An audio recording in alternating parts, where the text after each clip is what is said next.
दोस्तों इन सिंध धरती हज़ारें अड़ा जवान हज़ारें अड़ा बेहतरीन आर्टिस्ट पैदा कया जैमें आबदा परवीन थो, सरमंद सिंधी थो, जलाल चांडियो थो।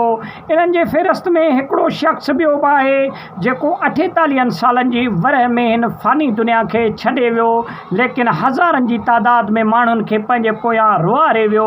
दोस्तों उन शख्स जो नालो मोहम्मद उर्स चांडियो है जो सिंध जो एक बेहतरीन फनकार है। मोहम्मद उर्स चांडियो केर किथां जो आ, मोहम्मद उर्स चांडियो पंहिंजी फनकारी कॾहिं खां वठी स्टार्ट कई, मोहम्मद उर्स चांडियो जो उस्ताद केर हुयो, मोहम्मद उर्स चांडियो इन फ़ानी दुनिया के कॾहिं छॾे लाॾाणो कयो, मोहम्मद उर्स चांडियो जा केतिरा एल्बम सिंध में रिलीज़ थिया।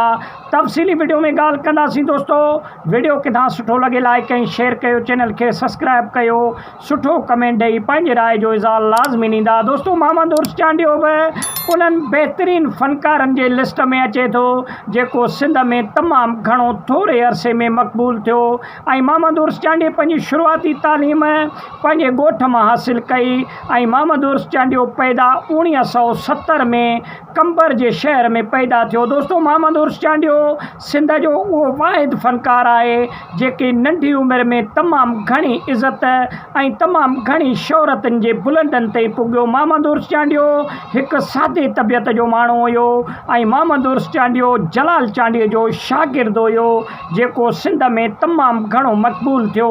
मोहम्मद उर्स चांडियो जी उम्र 48 साल हुई। मोहम्मद उर्स चांडियो 2018 में इन फ़ानी दुनिया के छॾे करे पंहिंजी हक़ीक़ी रब सां वञी मिलियो। दोस्तों मोहम्मद उर्स चांडियो एक सिंध जो अहिड़ो बेहतरीन फनकार हुयो जंहिंजो आवाज़ तमामु बेहतरीन हुयो सिंध में कमो बेश सब खां घणो जेको ॿुधंदड़ हुयो उहो जलाल चांडियो खां पोइ मोहम्मद उर्स चांडियो हुयो जंहिंखे तमामु घणो सिंध वासियुनि ॿुधो तमामु घणी इज़त ॾिनी सिंध वासियुनि। दोस्तों मोहम्मद उर्स चांडियो पंहिंजी शुरूआत 20 सालनि जी उमिरि खां बाक़ाइदे स्टार्ट करे छॾी हुई। मोहम्मद उर्स चांडियो 20 सालनि जी उमिरि में ॻाइणु स्टार्ट कयो। दोस्तों मोहम्मद उर्स चांडियो सां जलाल चांडियो तमामु घणी महिनत कई। मोहम्मद उर्स चांडियो जलाल चांडियो जो हिकु दादलो फनकार हुयो दादलो शागिर्द हुयो जेको तमामु घणो मोहम्मद जलाल चांडियो मोहम्मद उर्स चांडियो सां महिनत कई सिंध जो हिकु भलोड़ फनकार थी निकितो। दोस्तों जलाल चांडियो वांगुरु मोहम्मद उर्स चांडियो हिकु सादी तबियत जो माण्हू हुयो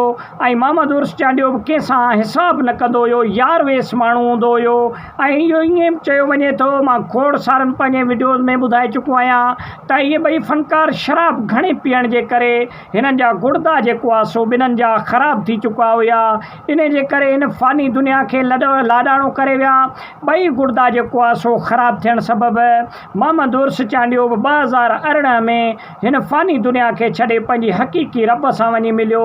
मोहम्मद उर्स चांडियो बि हज़ारे माण्हुनि जे लुणकनि में जेको आहे सो मिटीअ जे हवाले थियो सवनि जी तादाद में अॼु ताईं बि मोहम्मद उर्स चांडियो जा परस्तार उन जा चाहींदड़ सिंध में अॼु ताईं बि मौजूदु आहिनि। दोस्तों असांजे सिंध धरतीअ अहिड़ा बेहतरीन दोदा जवान पैदा कया जिन्हनि जी ख़ाल जिन्हनि जी जेको आहे सो कुर्बानियूं अॼु ताईं बि यादि कयूं पियूं वञनि। त वॾी महिरबानी उमेद आहे त वीडियो नंढड़ो तव्हांखे पसंदि आयो हूंदो।